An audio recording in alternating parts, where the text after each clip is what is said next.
sigma Na. Application numérique, on a petit n, c'est déjà trouvé dans la deuxième question, 0,027, bien sûr, mol, et Na, c'est le nombre d'Avogadro, qui est égal, c'est la même, c'est la valeur de 6,02 10 puissance 23 mol moins 1.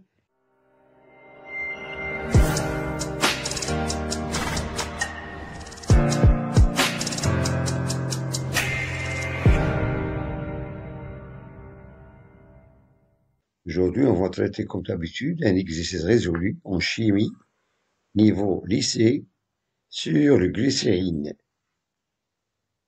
Bien. Donc, l'énoncé de cet exercice. Le glycérol ou bien le glycérine est un composé chimique de formule brute C3H8O3.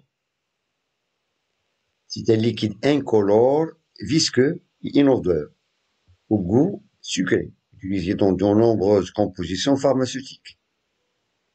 Sa masse volumique ρ est de 1,26 g par litre et sa masse molaire, c'est-à-dire de la molécule de C3H8O3, est de valeur 92 g par mol. On dispose d'un échantillon de glycérine de volume 2 litres. Première question, déterminer la masse de cet échantillon. Deuxièmement, calculer la quantité de matière contenue dans cet échantillon. Et la dernière question 3, combien y a-t-il de molécules de glycérine dans ces échantillons? On donne la constante d'Avogadro, Na, est de 6,02 10 puissance 23 mol moins 1. Donc, cette substance, on peut l'appeler soit le glycérol ou bien le glycérine. Il a une formule chimique brute, C3H8O3. Donc, il est composé de 3 atomes différents, le carbone, l'hydrogène et l'oxygène. Donc, cette matière ou bien cette substance, c'est un liquide, sous forme d'un liquide incolore, visqueux et inodore. Il a un goût sucré. Bien sûr, on utilise cette matière ou bien cette substance dans de nombreuses compositions pharmaceutiques. Bien. Commençons par la première question. Déterminer la masse de cet échantillon. Sachant que la masse molaire de cette molécule est 92 g par mol et sa masse volumique de 1,26 g par litre. Bien.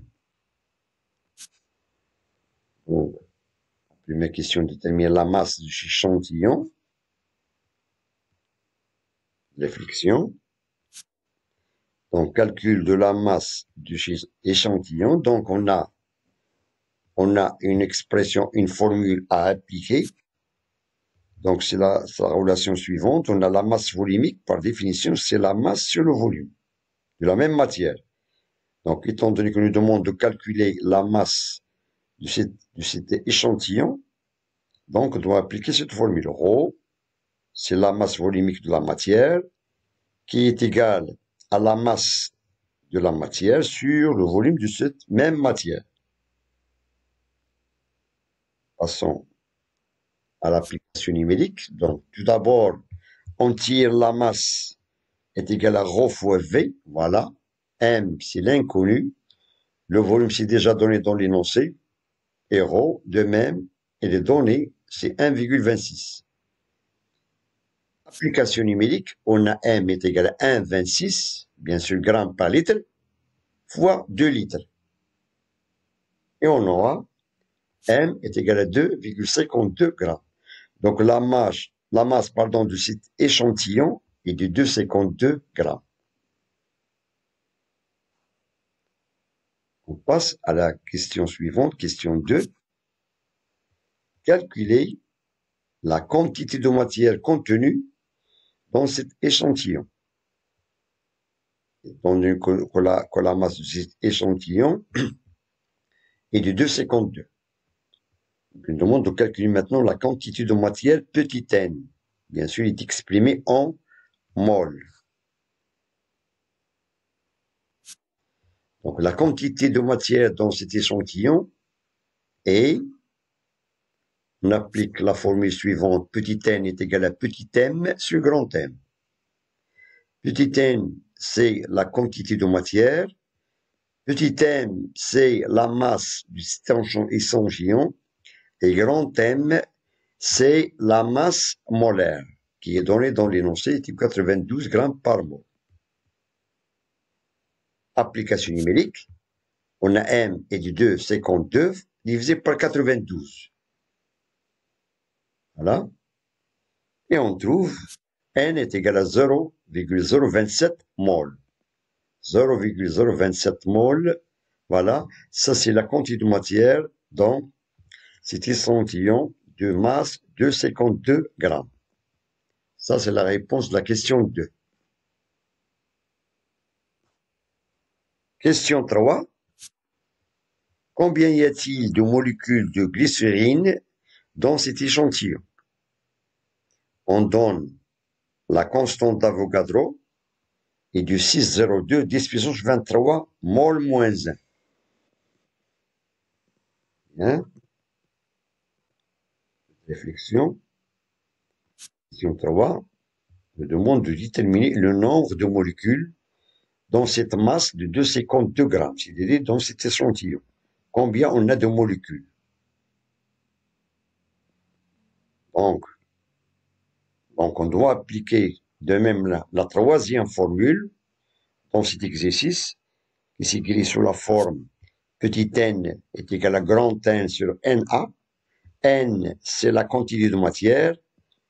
Grand N, c'est le nombre des entités ou bien de molécules dans cet exercice, les molécules de glycérine. Et Na, c'est le nombre d'Avogadro.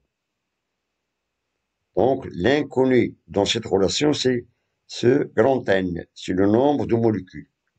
D'où on tire N est égal à petit n fois Na. Petit n fois, on a ici mol moins 1 avec mol. Automatiquement, on a le nombre de molécules ici exprimé sans unité. Donc, c'est un nombre qui est égal à 1,6254 fois 10 puissance 22 molécules. Ça, c'est le nombre de molécules qui se trouvent dans cette petite masse de 2,52 et bien sûr dans cette quantité de matière de 0,027 mol. Bien. Donc, je vous remercie de votre attention. Bon courage et à très bientôt.